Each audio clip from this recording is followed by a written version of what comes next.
Penciptaan langit dan bumi adalah tanda kebesaran Allah Subhanahu wa Ta'ala. Prosesnya dijelaskan dalam Al-Quran dengan bahasa yang indah dan penuh hikmah. Dari pemisahan langit dan bumi, penciptaan 7 lapis langit, hingga penyempurnaan bumi sebagai tempat tinggal, semuanya menunjukkan kebijaksanaan dan kekuasaan Allah dalam menciptakan alam semesta. Allah berfirman dalam surah Al-A'raf ayat 54, "Sesungguhnya Tuhanmu adalah Allah yang menciptakan langit dan bumi dalam 6 masa, lalu dia bersemayam di atas arsy."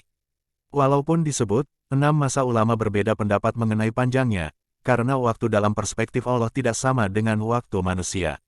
Dalam surah Al-Anbiya ayat 30, Allah menjelaskan, "Dan apakah orang-orang yang kafir tidak mengetahui bahwa langit dan bumi itu keduanya dahulu adalah suatu yang padu, kemudian kami pisahkan antara keduanya."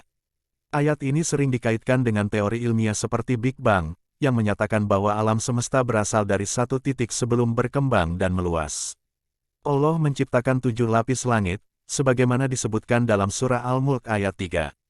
Yang telah menciptakan 7 langit berlapis-lapis. Kamu sekali-kali tidak melihat pada ciptaan Tuhan yang Maha Pemurah sesuatu yang tidak seimbang. Allah menciptakan bumi sebagai tempat tinggal manusia dan makhluk lainnya. Dalam surah An-Nazi'at ayat 30 disebutkan, "Dan bumi sesudah itu dihamparkannya." Allah juga menciptakan gunung sebagai pasak bumi, Qs, Anaba, 7 lautan, sungai, dan berbagai makhluk hidup untuk keseimbangan kehidupan.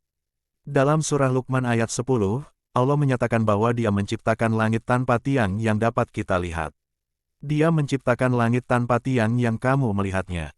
Ini menunjukkan bahwa langit tetap berada di tempatnya tanpa penyangga yang terlihat oleh manusia, suatu keajaiban dari kekuasaan Allah Subhanahu wa Ta'ala.